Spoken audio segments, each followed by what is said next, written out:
The sour vaccine certificate row between India and the UK may soon be headed for a resolution. The two countries have engaged in early-level talks for the resolution of the dispute. On Friday, sources told WION that India will now impose a mandatory 10-day isolation for UK nationals arriving in India from the United Kingdom, despite their vaccination status. These rules will be applicable to those travelling to India from the 4th of October. Under the new guidelines, British travellers will need to undertake the following measures: a pre-departure COVID test taken within 72 hours before travel, a COVID-19 test on their arrival in India, a COVID-19 RT-PCR test on their 8th day of arrival, and, as we mentioned before, a mandatory quarantine.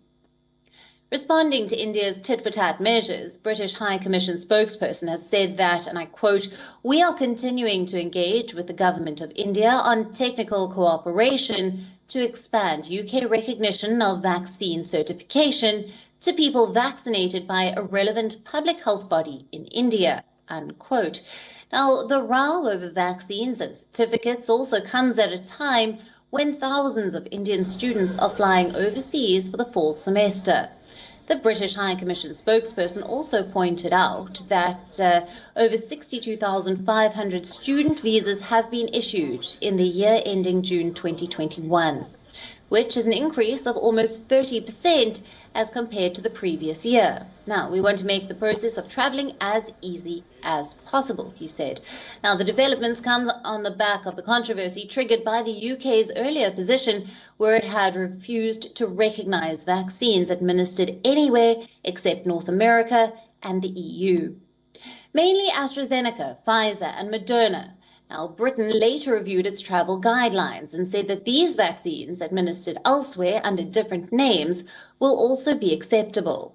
However, the UK said that despite being vaccinated, Indian nationals would have to undergo quarantine, as its concerns were not about the vaccine, but the vaccine certificate.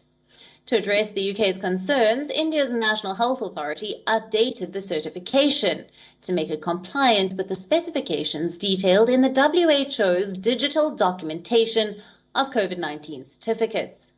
Now, what this means is that the vaccine certificate that originally had the age of the person mentioned will reflect the date of birth in its particular place for international travellers.